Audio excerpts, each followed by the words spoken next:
Welcome everybody, my name is Nate Zelinsky. Huge thanks to Bowtech Archery for allowing us to take over their feed and go live tonight. Huge thanks to all of our other partners for having this feed. Guys, tonight it's all about archery. Again, we just released the Realm X here at Bowtech.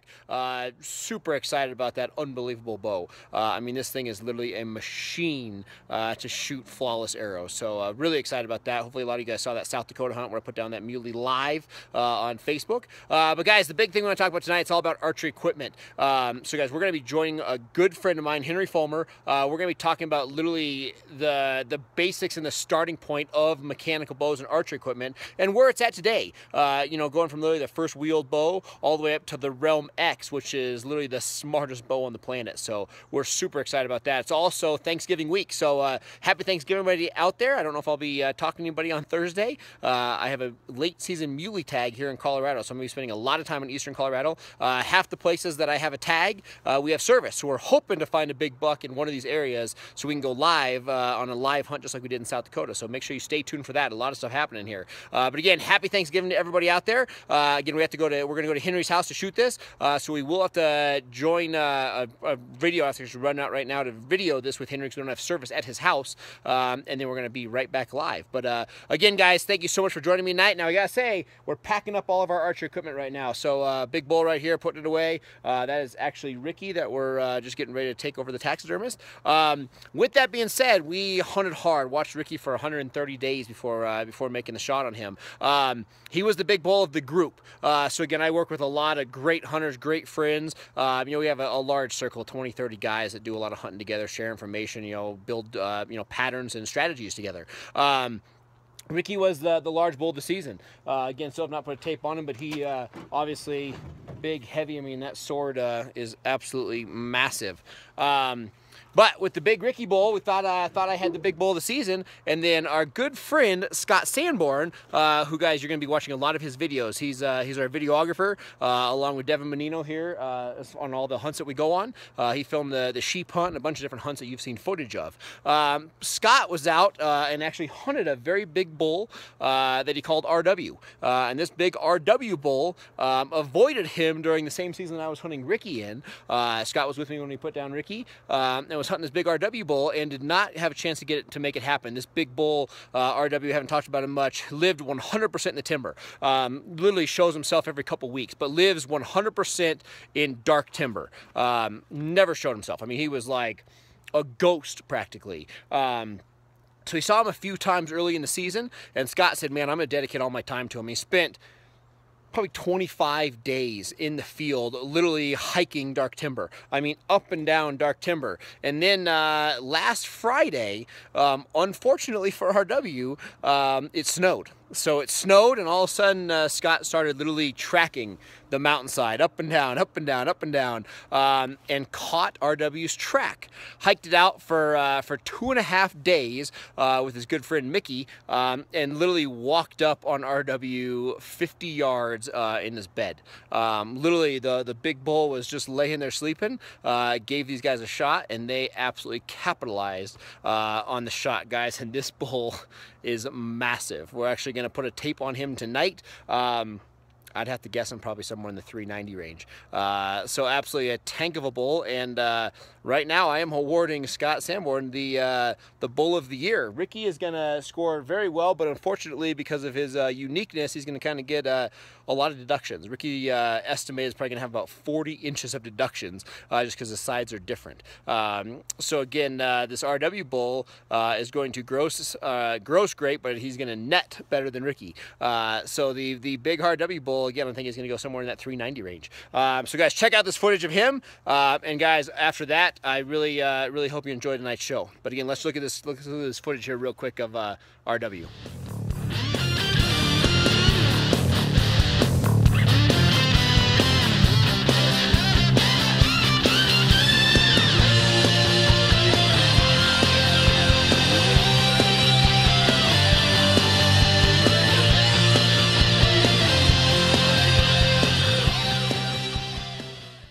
Do you believe that? I mean, guys, this bull has got everything. Bottoms, tops. His length is incredible. The top tines are incredible. He's wide, and he's literally got no front teeth. This bull was an absolute tank, every which way, shape, and form. And I'll tell you what, between the RW bull and this Ricky bull, we hunted some very smart elk this year, and lucky for us, it doesn't always happen. We capitalized on both of them. But again, huge thanks to Scott Sanborn for all he's done for us and videoing, and congratulations to him and Mickey for chasing this bull down. Guys, again, it's a flat-out monster. Hope you enjoyed that. Now, guys, we're going to run over to Henry's house right now. I hope you enjoy this, guys. He is truly a legend in the archery world. You know, if I could have a quarter of the knowledge if he has an archery, I would be astonished in my life. So again, guys, he's a good friend and an incredible archer. Guys, make sure you watch this. All right, guys, Nate Zelinsky here. I am literally standing in history. I'm with a great friend, an honor to call you my friend, Henry Fulmer. Henry invited us into his house. When I think of archery, literally, obviously, people not going to know me for archery. I am a hunter, and I use a bow as a weapon. I'm not a competition shooter. I just love archery hunting. When I think about archery, I think about you. I've known you off and on for 10, 12 years. And again, when you think archery, you talk to people about archery, your name comes up. And you invite us into your home. It's an honor, guys. It seems like everybody across the country right now is releasing new bows. It's the time of year where all the new equipment comes out. But obviously, it started somewhere. So, guys, you're talking to Henry right here, who we'll show you pictures of. I mean, right there, you're standing with Fred Bear. I mean, you've hunted all across the country. You've hunted with all the elite hunters and athletes within that realm. But, Henry, I want you to, with all the new bows coming out, they all started somewhere, and I want you to walk us through. And we're standing right now on literally a wall of history. So, how did you start off in archery? Where did you come from? When were you first starting to get in the archery world? I mean, archery has been your entire life. Tell everybody here at these cameras, where did it start? Where did you start with archery? Well, when I got out of the Army, a friend of mine who I hunted a lot, one of my best friends, we grew up together, went to school together. He got out and he had started bow hunting when I got out of the Army. He said, hey, I found a new way to hunt. You got to get a bow. So we went to... And what year's this? 1955. 55, okay, perfect. Just got out of the Army. So we went to Kinsey's Orchard out in Mountjoy, Pennsylvania, and I bought my first outfit. For $50, I bought a bow, a dozen arrows, broadheads, a quiver, arm guard, and a glove. 55. And that bow up there. Yep. We'll pay it, guys, here in just a second. Go check it out. That's awesome. So that's where I started, and I became addicted immediately. And then I took up tournament shooting, competition shooting, and I just loved it. Yep. And went from there. I did a lot of hunting. I went to work for Bear Archery Company in 1969. But you had a shop even before that, correct? Yeah. So, again, we all get addicted, and we love it, and we start hunting. And you started a pro shop. And what year is the pro shop started? 1967. My friend Sherwood Chalk and I opened an archery pro shop. Yep. And we were only together about 3 months, and he went to work for Bear Archery Company. Okay. And you were working a corporate job as well as running the bow shop? Exactly. Yep. Yeah. And corporate found out I had a business on the side, and he said, I can't do that. They own me. So I said, I got to do something You got to do else. something different. Left that world. So I got an interview with Bear Archery Company and went to work for Bear Archery Company. That was my start in archery sales. Okay. And I did a lot, like I say, a lot of competition shooting. Yep. Shot in 9 national tournaments. Okay. And loved it. Did everything and I could do in archery. Yeah. Yeah. Hunted across the world. Sold bows. Worked for the companies and shot professionally and as well as hunted. Hunted with Fred Bear, Tom Jennings, and a lot of other elite bow hunters. Absolutely. What was that? I mean, what was that like? I mean, getting into it so early on. I mean, everybody nowadays has TV shows, has bow hunting stuff. I mean, you were the start. You were the forefront of it. I mean, what was it like hunting with Fred Bear? Oh, my. I explained Fred, when people asked him what kind of a person was Fred Bear was the kind of a person, he could talk to anybody in any walk of life and make them feel comfortable in 15 minutes like you'd known him forever. No kidding. He was a fantastic person. He broke the mold when Fred Bear. I believe that. Yeah. I believe that. That's awesome, guys. Now, real quick, I got to walk you through here. Henry, can you walk us through what we're standing in front of right here? I mean, give us the history. Talk to us about this gear. Can you grab that one there? I can. We'll slide these out there. Perfect. This was the start of the compound bow. A guy named Hollis Allen invented the bow, got a patent on it. Roughly what year? In the mid-'60s. Mid-'60s, okay. This is a mid-'60s compound. Yep. And a little history on this, because I was kind of in on the ground floor of this bow. Okay. My friend Sherwood Schock at the time was editor of TAM magazine, which later became Archery World. And that was like the forefront of the magazine world for archery. In mid-'60s. Okay. So Tom Jennings was, he wrote articles for the magazine. Okay. Hollis Allen got a hold of Sherwood and what he really wanted was some free publicity for this bow, this new technology, Absolutely. New thing that was guys, everything was stick and string before this, literally right here. This is it. This is the first one. Yep, first one, mid-'60s. First one. Okay. So he finally sent Sherwood a bow to his office, to the Archery World magazine office, and we took the bow, one like this, to our archery range. We shot it for a while. We were not impressed. And so Sherwood sent the bow to Tom Jennings, who made recurve bows out of California. Yep. Tom made the Smithwick Citation recurve. Tom immediately fell in love with the compound. Okay. And he bought the first license from Allen. Okay. And from there it went to this one. This was the next one. This was Tom Jennings' first compound. This was the first one Tom Jennings made. Late 60s. Okay. No kidding. And I mean, look at the wheels and the pulleys. I mean, we're talking about right now shooting smart technology and, cam leaned for, horizontal knock travel, everything like that. I mean, I don't think we quite had that at this age. No. So the bow started taking off at that point big in California. Okay. It started winning all the tournaments out there. Tom took on a partner. His name was John Williams. Okay. And John was one of the best tournament shooters in the country, and he was winning. And they go to the national tournaments, and these compounds start coming in, and they were winning. Just taking over the tournament world. Everybody at that time said, "It's never going to fly."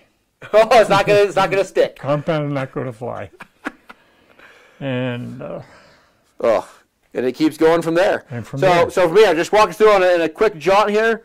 What this is basically the evolution of kind of where we more hit the modern age cam wheel and kind of where we slowed down with the progression. Correct? Right. This was Bear's first compound. So this is Bear's first one, the company that you were working with at the time and working throughout this adventure.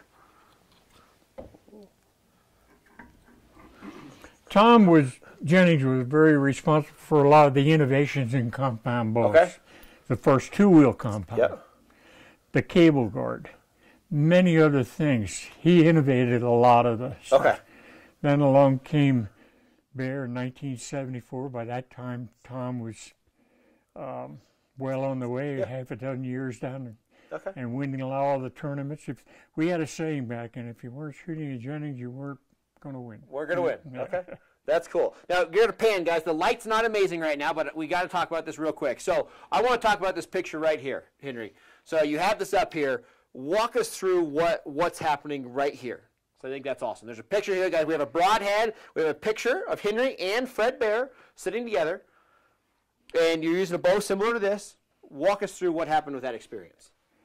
Well, Bear went to the National Field Championships in 73 or 4 and saw the compound was it. So he went home, Fred and his men, and went to work on a compound bow, and that's the one they came up with. And this is the bow that they released? Okay. When I worked for Bear at the time, we had 18 salesmen covering the United States. 18 across the country? Across the country. They split us up to 2 9-man teams and had a sales contest. Yep. And our sales meeting in September of 1974 was all about the compound. This is like breaking ground. Yep.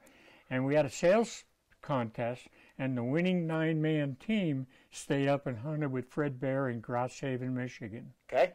Grouse Haven, Michigan. Again, guys, if you won the sales contest, 9 guys got a hunt. Right. Okay. So we went with Fred to Grouse Haven. Yep. And we had our sample bows at that time. Yep. Nobody else in the country had a You were the first group. Okay. And we hunted with the bear, with the bear Alaskan. Yep. And I shot the first whitetail buck that was ever taken with a bear The compound first animal ever killed with a bear compound bow was this man right here. Right. Literally right here. And that is the head, the broadhead that took down that deer with the first bear compound bow ever built. Right.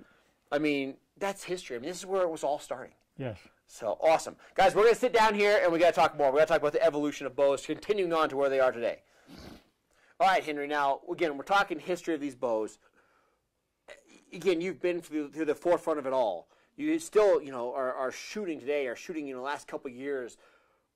Where's it at now? What do you think of the modern bow? I mean, the biggest thing I think I asked this question for is, again, we talk about myself. I'm a major hunter. The bow is my weapon of choice. I'm not a competition shooter. I wouldn't say I'm in the shooting class of most archers out there. Again, for me, it's a hunting tool. I think it's easier for somebody, a talent level, we'll say, where your talent level is as a shooter. I don't want to say cheating with the modern technology, but it's awesome that I have the pinpoint accuracy of the bows of today. It's so much easier to shoot good nowadays than necessarily did back in the day of shooting. But where do you think, from where it's been to where it's at now, what do you just think of the whole evolution of this? Well, it's coming on.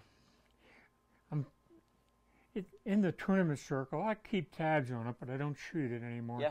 But the technology is just awesome. They're shooting tremendous scores, perfect scores, indoors, outdoors. The technology is awesome. Releases, and the cost of the product today compared to what it was before. I remember years ago a guy named Terry Ragsdale shot 2 major indoor tournaments, and he shot perfect scores in both tournaments, which was Las Vegas, and the other big shoot was in Cobo Hall, Detroit. And you could have bought all the equipment that he was using at that time for probably $500. Which is incredible. Incredible. And it gives hope. It's great. You talk to people, you have youth, you have kids, wives, family, yourself. Everybody can get into this sport. Yes. I mean, that's the great thing about it. It's not, overly pricey to do it, especially entry level. Right. Entry level's good. But it is a sport that doesn't cost a hell of a lot of money to get started in. And you can do it in your backyard and everywhere. The technology is awesome. No, and that's great. I love to see that, the technology. Again, you start off with stick and string, stick bows and straight bows and recurves and everything else, and that's where it's nice to see that you're a fan of it. Some people are against it. You know what I mean? Some people see this technology and they're like, that's terrible. But I mean, it's unbelievable to have that opportunity. Now, we were also just talking, what are your thoughts on the idea of crossbows? I mean, again, crossbows are hitting. We're sitting in your basement here in Colorado. To a Colorado resident is considered a rifle, but a huge portion of the states that people are hunting in, a crossbow is considered a normal bow, and you can do it during that season. What are your thoughts on the crossbow market and that explosion? It is. Crossbows are good and bad. Business-wise, as a sales rep, it was bad for him because a guy buys a crossbow doesn't buy a lot of all the little. Doesn't buy anything else. Yeah. But what's happening especially in the East now, it's really taken over. And the technology on crossbows is going out of sight. There's a crossbow out there right now. Their ad says, your next rifle. Yeah. They claim 3-inch groups at 100 yards for the crossbow. That's unbelievable. It is unbelievable. And the nice thing about the crossbow is you look at somebody like my father doesn't have the physical ability. He can't draw a bow. Exactly. But he can get cock. With cocking aids, he can get back a crossbow and he can hunt that. And that's where we love to see the concept of, as these states start to make them legal, it adds a lot of years to hunters that physically can't shoot a bow anymore. Whether it's fatigue or whatever reasons for that, they can still get out there and use primitive weaponry per se. Yeah, and they're seeing now that a lot of guys that gave up shooting with a regular vertical bow because of their age and strength and handicaps and physical condition, they're going back to hunting with a crossbow. And another group would be the youth. They can't pull the heavy bows that you need to legally hunt. Yes. Yeah. And they're going crossbows. It's neat. You know, the other big thing we keep talking about is the opportunity to hunt. There's so many places, especially in the Midwest and the East, where property is small. You're hunting your 2 acres, your 10 acres, whatever. So many places you can't use a gun. Right. But now the crossbow is that happy place where, again, youth, age, whatever, you have that pinpoint accuracy, maybe a little further distance by shooting a crossbow that you couldn't do with a rifle. So it's neat to see that. Now, we're sitting in here, talking about the ultimate man cave, and we're looking at animals that you've harvested around the world. I want to ask you this one question. That's something that I've never asked you. We've talked about a lot of this other stuff. I've never asked you this. I want to know your favorite hunt. Whitetails.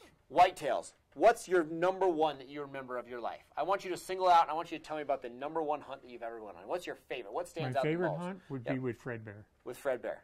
Tell me that hunt. Well, again, I won a sales contest. It was the first year I worked for Bear, they had a sales contest. I won it and went to Alaska with Fred.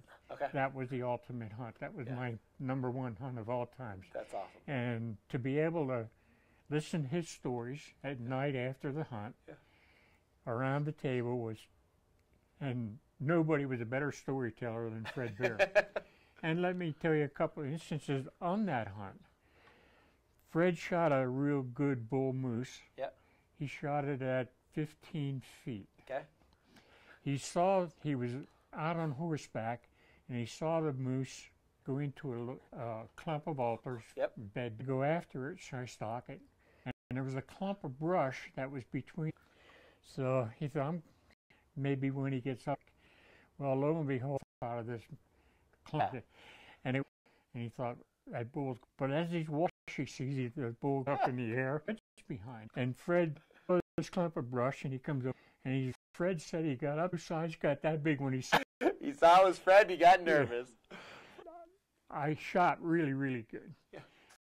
In the high 40 pounds for a tournament. So in July, I put my tournament bows away because the hunt was going to be in September. And I got out my hunting bow, and I did a lot of stump shooting. Well, all my bow hunting life with whitetails, I just shot 50 pounds. Recurve, we're shooting recurve. Something bigger for hunting moose. So I got a 65-pound lens for my bear takedown and practiced religiously a lot. Stump shooting, judos, and walking around. I had a 200-acre farm back in Pennsylvania, and I walk around shooting judos. And I got pretty darn good. It took me a while to get used to 65 pounds. Oh, absolutely. 65 and a recurve is a lot of weight. So anyway, on the hunt, Fred was, obviously everybody knows, was a really, really good shot. Anything under about 40 yards, he never missed. We would stump shoot. He and I'd walk around camp. You pick a shot, I pick a shot. And I didn't miss and he didn't miss. Up to about 40 yards. Beyond that, we both. But one more morning, this is morning before we head out to hunt, it was my shot, and in the camp, we'd roam around the camp, they had cut a limb off of a tree, and it was about that big where they cut the limb off. So it was my shot. I shot at that little knot, and I stepped it off later. It was 43 yards. I smack dab right in the center of that thing. And I'm thinking, okay, you old fart, let's see what you can do to that one. He shot my knockoff. No kidding. He was good. Talk about elite shooters, elite archers. That's you guys. That's awesome. It was fun. Cool. All right, now we're wrapping up here, guys. The last thing I want to talk to you about is, even talking to myself, let's say you have to give me one piece of advice. Let's say you have to give the average shooter, somebody brand new or somebody that's been shooting for 50 years. What number one thing is going to make somebody a better shooter, a better archer? Maybe it's a better hunter, maybe it's a better shooter. What's some advice you have for somebody out there in the archer world, somebody that has a bow and shoots a lot? Well, the first thing in learning to shoot a bow, shoot the basics, get some instructions. Go to a pro shop. And get some basic instructions. Don't go out there by yourself. Don't listen to everybody. And learn bad habits. Right. Start out, just like in any kind of sport, you start out with the basics and get some instructions. And go to somebody that knows what they're talking about. Go to a pro shop. Perfect. And that helps out. Guys, you are literally talking to the legend, Henry Fulmer. Henry, you've done it all. You're the idol to so many of us in the archery world. I can't thank you enough for opening up your home and talking to us here. I appreciate you coming in. Thank you so much. Absolutely. Guys, again, this is an honor. We're going to walk you through this. But again, history is right here. I mean, as we look forward to all these new bows, and you look at the smart technology, you look at what Bowtech's doing in the world. I mean, it all comes from somewhere, and we're sitting at history here, you know, of the very first, you know, mechanical compound bows. Guys, I hope you enjoyed tonight's show. All right, guys. Again, I'm Nate Zelinsky. I hope you enjoyed that interview with Henry. He is absolutely an incredible archer, incredible hunter, and a great friend. So, guys, thank you so much for watching, and happy Thanksgiving to everybody. I hope everybody has a very safe and enjoyable holiday with their family and friends. Guys, let's have a great day with everybody, a great week, and a great holiday season. So, again, happy Thanksgiving, and I will see you next Tuesday, same time, 7 p.m. Pacific. So, again, join me then. We're going to bring you a lot of footage from the Eastern Plains and some big Colorado mule deer. So join me then. We'll talk to you soon, guys.